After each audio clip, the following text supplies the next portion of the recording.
music evolved pretty much in isolation within a unilingual society, but some external influences must have crept in with all the toing and froing with Europe in those days.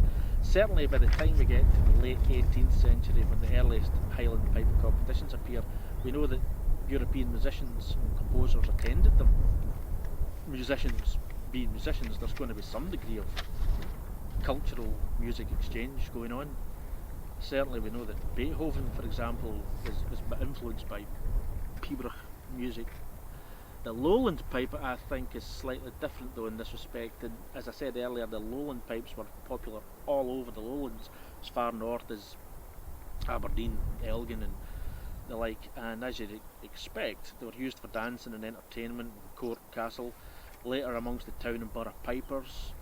There was a pastoral movement all over Europe at this period, this idea of life in an idealised rustic manner, and by the late 17th century onwards we see this type of bagpipe being adopted by the middle and upper classes, these gentlemen pipers in lowland Scotland, Ireland, northern England. The bagpipe, the instrument, possibly appeared in Scotland via the continent and up through England, and examples are preserved in many drawings, carvings, paintings from the 15th century onwards, and in Europe from the 12th century onwards. We don't hear, in fact, of the Highland pipe or of the Irish pipes until the time when the bagpipe was starting to vanish from southern England and central Europe. There's a theory, another route the Highland bagpipe took is from northern Spain, with Ireland a link in that chain. The earliest evidence for the bagpipe in Scotland, the sculpted figures of the late 14th and early 15th century at Melrose and at Roslin, they all show a single drone instrument reminiscent of the Spanish gaita. It's an interesting theory. Going back to part one, I mentioned Donald Dhu Mackay, the chief of Clan Mackay, the first Lord Reay. Pipers are listed in the regiment he raised in 1626 to help the Protestant cause in continental Europe. 3 years later, the regiment's got 12 companies, which is roughly 2,500 men, each with 3 drummers and 3 pipers. In 1631, this regiment was formed into the Scotch Brigade. There's quite a number of portraits and paintings of pipers from this period by painters from all over. A well-known painting of the period is the one of William Cummings. His portrait, William Cummings' portrait, it's fairly well known. You look at it and he's really well. His laird's kitted him out well. He's the Laird of Grant's piper, and this is actually just on the edge of the period we're discussing. William Cumming was born in 1687, and this oil painting was completed in 1714. His family served the Grant family for successive generations as musicians. We can see he's fairly elaborately dressed, and the Laird is showing him off. But most of the paintings and portraits of this period are of Lowland Pipers, not Highland Pipers. And here's one somewhere, painted by a Dutch artist, I think Blommaert. That's the painting there on the cover of the Piping Times magazine from a few years ago. This piper was part of the Scots Army fighting in the Netherlands at some point in the 17th century. With quite a few, he probably stayed, married a local girl.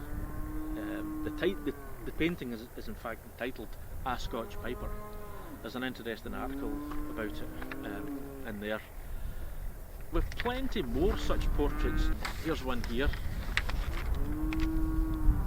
This one was painted by the Dutch painter Egbert Heemskerk the Elder, who died in 1704. It shows a tavern scene with drinkers and a central figure playing a bellows blowing bagpipe with one long horizontal drone and at least one shorter drone over the right arm and a chanter that could well match what we now call a Lowland chanter. The bellows can be seen, but it's not certain that they're the rounded design common to the bagpipes found all over Britain. And there's this one, also painted by Heemskerk in the 17th century, although some believe it may have been by his son, who moved to England in 1674. It's been suggested that this is an English pub scene, not a Scottish one. I don't know. Then there's this one. This piper can be seen clearly playing a Lowland bagpipe. The picture appeared to be based on a type of rustic image associated with the 17th century Dutch and Flemish art. It's probably also a Heemskerk. Heemskerk spent a lot of time in the southeast of England, so this is why I think these are depictions of pub scenes there rather than in Holland or in Scotland. I mean, a form of this instrument was played in the southeast of England in the last quarter of the 17th century. And there's this one here. It's quite dark, but we can still see what's going on. People seem to be sitting around listening to a bellows piper. There's this one here. This is a photograph, actually. This is a photograph of a carving at Abercairnie down near Crieff. It probably began life actually at Ballanton House in Stirlingshire. It's quite well known. A friend of mine reckons it's probably from round about 1610 when the house was built. It looks as if the piper might be playing bellows pipes, but closer inspection shows the stump of a blow stick at the stock end. Otherwise it's a Lowland bagpipe. I find this absolutely fascinating because, you know, I always get one picture of the pipes and it just shows it's so much more complicated. Can we go back a bit and can you tell us a bit more about these Highland pipes, Pibroch tunes, the ones you listen to? Well, yeah, I know we come back onto Lowland pipes there when it's really about Highland. Those tunes that I mentioned are examples of Pibroch, which means pipe playing. It's just an adjective. More accurately, it's Ceol, big music in English. You know, the pipe music you're probably used to hearing would be what we call Ceol beg, little music that encompasses quick steps, strathspeys, jigs, reels, marches. Although calling them big music is little music implies one is harder to play or better or more worthy than the other, which is certainly not the case. Ceol is art music as opposed to the folk music, or in some cases folk influenced art music I played earlier, and it probably predates the adoption of the Highland pipe. We're not 100% sure about the origins, as I've touched on already. The music is quite vocal. Some say it stems from the medieval choral music, others say its origins in druidic chants, Norse Gaelic poetry.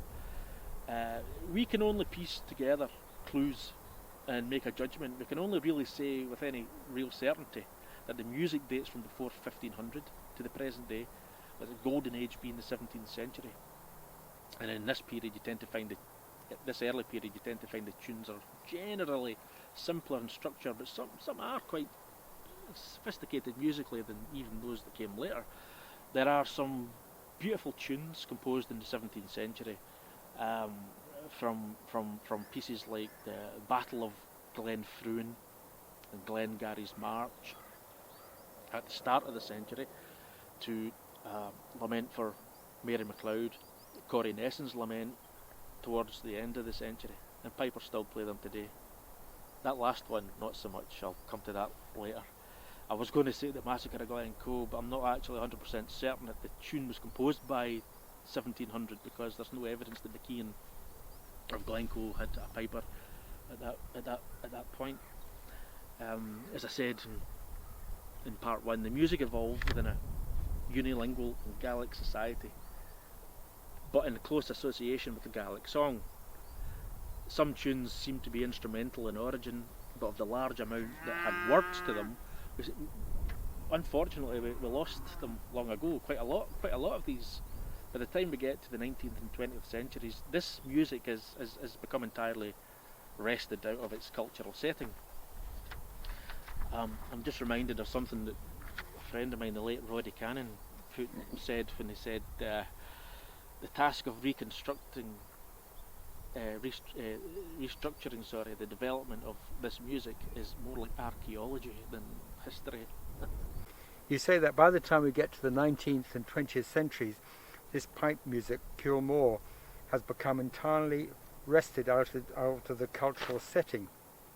I know this takes us out of the period we're discussing, but can you briefly touch on what you mean by that? Well, first of all, this music was transmitted orally, as you picked up yourself in part one. This transmission was set in the context of the Piper's own language, culture, free from patronage of a non-Gaelic, English-speaking culture. Sorley MacLean once wrote of the anonymous Gaelic songs of the 16th and 18th centuries. Technically, they are simple but adequate, their metrical basis being the old syllabic structure modified by speech stress. By the next century, and certainly by 1745, the clan system was already under strain, and by extension so was the culture, including piping, patronage, composition. It's by this time it's decaying or declining a little, and a little later on into the early 19th century. The early publishers of this music are referring to it as ancient music, even though some of the tunes included in their books have been composed only one generation away. It's hardly ancient. But that takes us into the Romantic period of Essain and Celtic twilight and all that nonsense. The failure of the 45 Rising was a total disaster for Highland culture generally and piping specifically.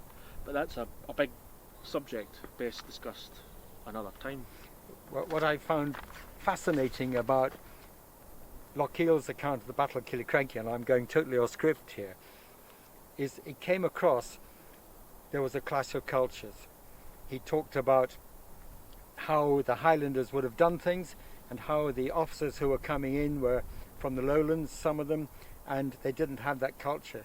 Yeah. And really, Culloden in 1746 was the result of the Lowland culture winning out of the Highland culture. And I won't necessarily put any of that in there, but that's exactly what happened.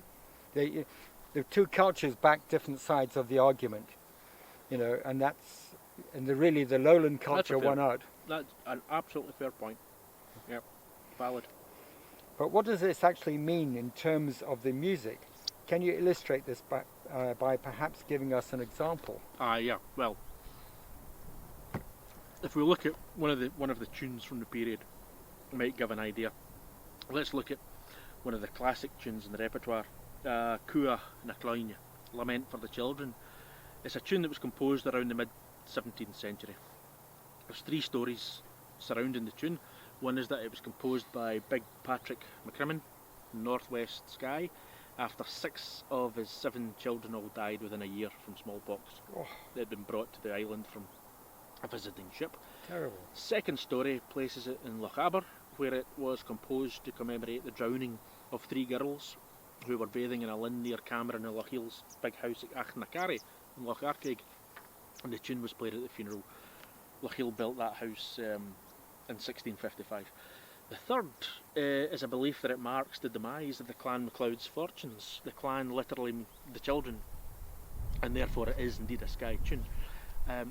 Like a lot of this though, it's all conjecture, and there's no proof of any of these stories being the one behind the tune, nor even of it being a McCrimmon tune. Fact is, it's a wonderful piece of music.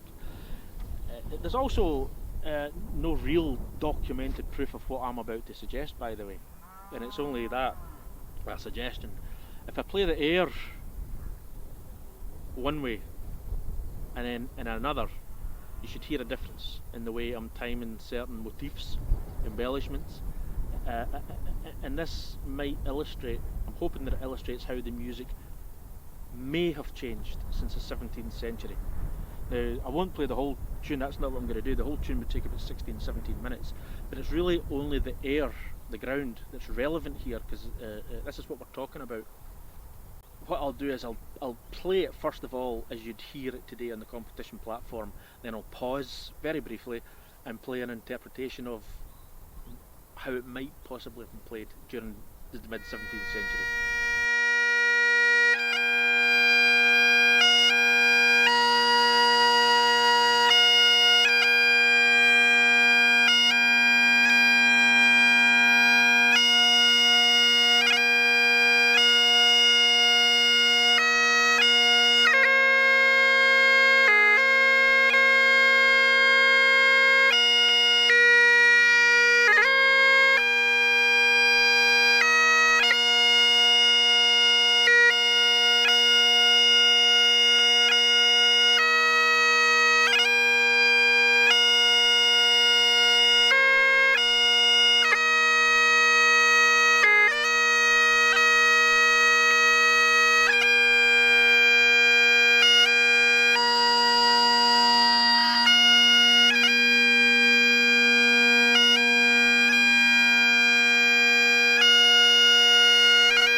you should have heard a difference there between the two. The second style had more of a keening to it. The pulsing was quite different too. It's exactly the same notes, just timed differently, phrased differently, the pulsing's different, and the different ornamentation as well. Yes, I could hear the difference and similarity, but what's this keening?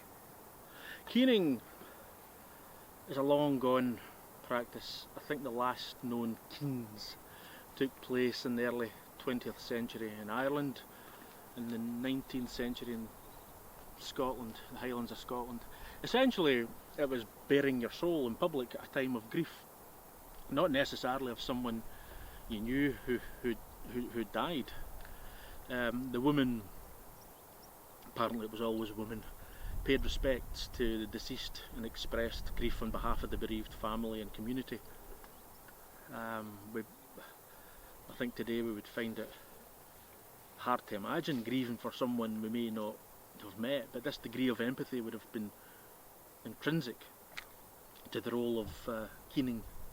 It was common in Ireland, and as I say, in Gaelic Scotland, and in fact some parts of Europe. There is an account, I can't recall where I read it. With the bagpipe, they accompany their dead to the grave, making such sorrowful sounds as to invite, nay compel the bystanders to weep. I can't remember where I got that from, but that's essentially what this keening practice is. In itself, it's a vocal ritual art form, I suppose. It's raw emotion, repeated motifs, crying, elements of song, and it was performed at the wake or the graveside.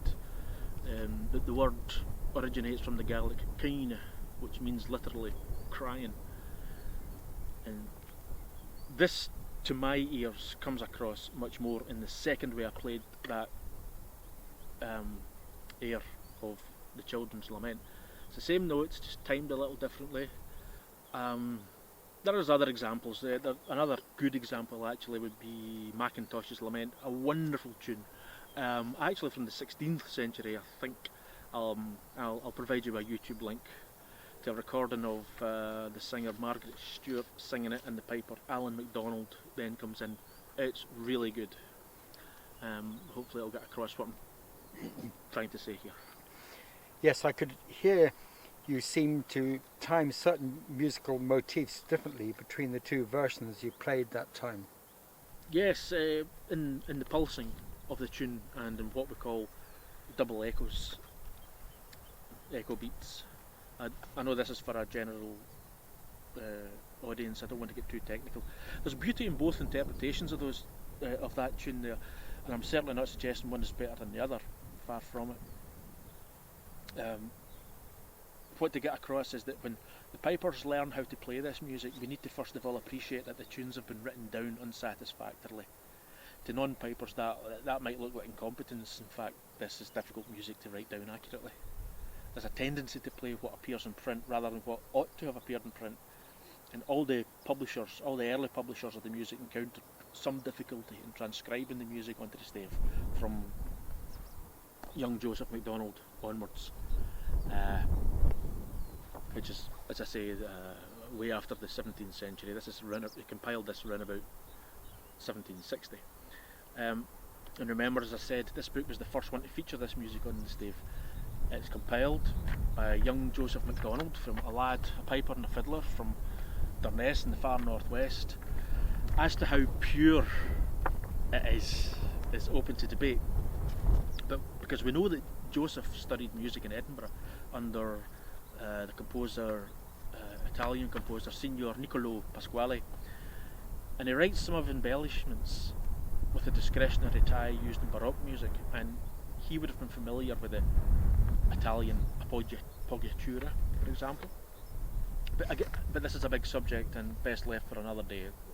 Suffice to say, we find here a possible Italian influence on the earliest attempt at putting the music into staff notation. I suppose this reinforces the importance of the oral tradition and how this music was formally passed on orally. I think so, absolutely, I think so. It's difficult music to score. Chanter is the best way, perhaps, of transmitting this music. You have to sing it. And remember, once it's published, there's a temptation to play only that particular setting, and this would have been an alien concept to a piper, to any musician in fact, in the 17th century. Everyone has their own style, their own musical taste, personal style, geographical taste and style. And so that was Lament for the Children there. And there's another example I could give, another musical example, a tune I mentioned earlier that I would come to, and it's Corrienessan's Lament. I mentioned it earlier. I'd like to look at it because it's rarely heard today. Probably, I think, because of the modern way it's been set. And I have a modern setting of it. But what I'm referring to is this. This is the score of how it appears in the Pibroch Society's collection, book 14. So I'll just hold that. Okay. It's a lovely piece of music, but not if it's played in that score. We're talking here again, the ground. Structure's fine, the ground isn't. The Pibroch Society admit themselves that it's structurally, structurally deficient, I think was the quote that one of the early editors used in the book. Corrienessan's Lament is a poem and a Pibroch, or a Pibroch poem if you want. John McKay, the blind piper who lived in Gaerloch in Wester Ross, he composed it in the late 1600s. I mentioned him very briefly in part 1. He was Mackenzie of Gaerloch's piper and bard, but he was also known and patronised by a lot of other gentry in the north of Scotland. I think he was probably related to the First Lord Ray, Donald Mackay as well. He might be one of his illegitimate kids. But the poem is essentially a reminiscence of a big deer hunt that took place in Sutherland in the vicinity of the mountains Arkle, Foynehaven, near Loch Stack. Beautiful part of the country. And John composed the piece shortly after the death of his cousin, Colonel Robert Mackay, who'd been paying him an allowance. He died in 1696, and John composed the piece shortly after. Corrienessan is thought to also have been Colonel Robert Mackay's nickname. Topographically, Corrie and Essain is also the name of the high-hanging corrie in the area that I've just described, where the deer were driven, the corrie of the waterfall. So Robert Mackay's nickname maybe stemmed from the participation in that big deer hunt. Alan MacDonald, the well-known piper, he says the poem is a good example of the four-stress song tradition that I mentioned earlier, but also a good example of the syllabic poetic tradition. I've got some of the words. The words, it's a 27, it amounts to something like 27, or is it 26 stanzas, but there's 1, 2, 3, 4, 5, there's 5 of the stanzas, okay? It's all in Gaelic. I'll send you the English translation as well. It's pretty descriptive, so of the deer hunt. Now, as I say, if I play it according to that score, it's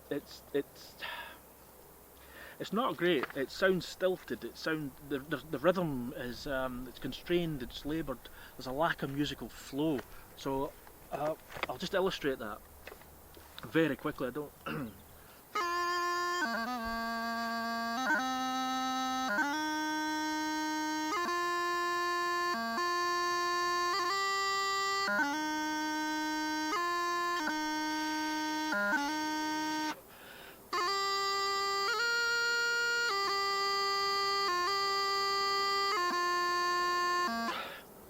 You see, apart from being musically dull,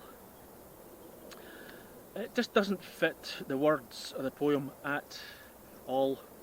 Not at all. The poems were sung, so they had to have a rhythm. And if you follow the same score, right, the same score, but time it differently, cadences, double echo, and time them more to the song, it sounds great. It sounds really good, in fact, and it fits it much better. So, I mean, I can't sing, so I'm not going to sing it. There's a wonderful clip on YouTube of Gregor Laurie singing the song, so I'll send that to you, James. So if we go back to the score and match it to that song, and I'll continue with 2 of the variations as well, we'll get something like this.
fascinating. It's lovely. Yep, it is. It's and as you heard, it's not slow. There's a perception that a lament is deathly slow music, dirge-like, but this is not always the case, and it's certainly not the case with this particular tune. It's a song. The rhythm should follow the natural stress of the words, and in that score that I showed earlier, the People's Society's Book 14 score, the rhythm does not fit the words, and it jars, in fact. So really, as you say, the music has probably evolved over time, a product of a Gaelic world evolving within a rapidly anglicising world. Yeah, I think so, and that's quite inevitable and natural given the societal changes that have occurred. When we get into the next century, the 18th, we find piping and pipe music changing, and competitions appearing, bagpipe music publishing, the Gaelic society itself becoming anglicised, the instrument becoming less functional. By the time we're through into the mid-19th century, this is us into the age of improvement. Improvements in agriculture, industry, warfare, changing styles in art and literature. It's not really surprising that piping Gilmore was affected by this. But even if that period wasn't one of change, I think this music was still have evolved in some way, because all music evolves. It has to, or it isn't a living tradition. It's dead. It's then all about preservation. And of course, by the time we get to the period after the end of the Jacobite risings, of course Killiecrankie was at the very start, we find that the Highland Bagpipes were then banned in 1746. No, they weren't banned. That's a myth. The Disarming Act of 1746 makes no mention of bagpipes. Oh, I see. But what about the piper who was hanged at York that year? The piper who was part of the Jacobite army. Was he not hanged because his pipes were seen as an instrument of war by the English judge? You're referring to James Reid, a silly lad. When you read the contemporary accounts of his trial, he could have got off with his charge, but he tried to be smart with the judge. At his trial, he didn't want a lawyer to represent him. It was just himself trying to be over clever with the judge by claiming that he was simply a musician tagging along with the Jacobite army.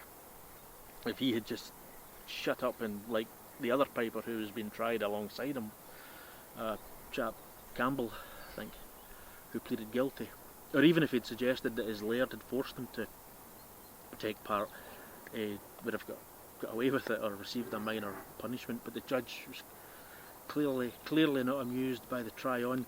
I don't think we should romanticise or honour an idiot who tried to be smart with a judge, with the result that he got himself hanged. Oh, I see. I'm sure many watching this, like me, hadn't realised this. Well, the real problem with James Reid, the real problem is that he is cited as part of the myth that the bagpipe was banned after 1746 and that playing the pipes got you hung. Neither of which are true, but this myth just won't go away. It doesn't help when it's still repeated in television history programmes and documentaries and the like. Incidentally, James Reid was a Lowland Piper. He was from Angus, and as far as the pipers involved are known, there were more Lowland Pipers in the Jacobite army of that particular period than there were Highland Pipers. In fact, there were more fiddlers in that army than Highland Pipers. Most of the main families of Highland Pipers during that conflict were like their leaders on the government side.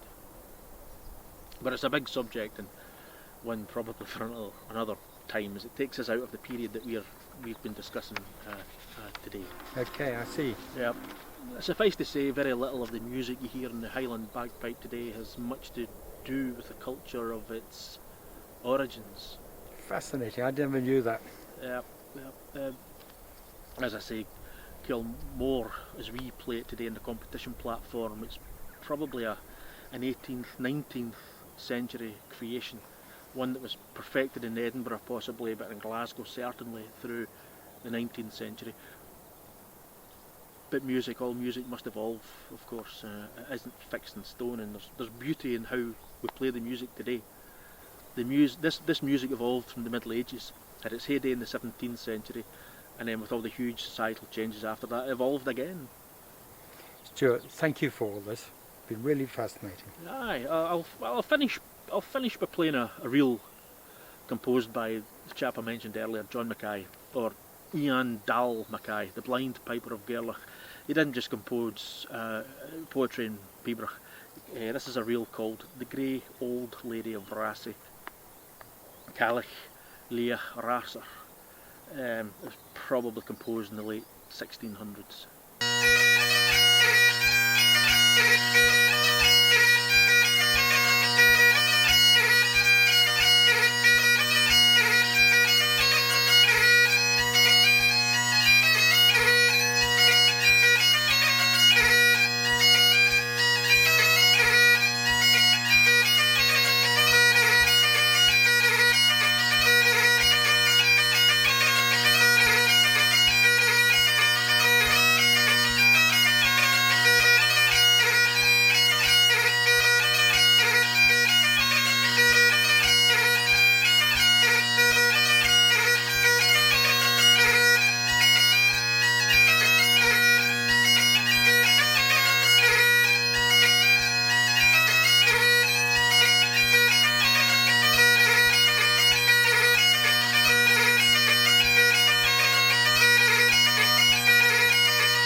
Love it, absolutely love it.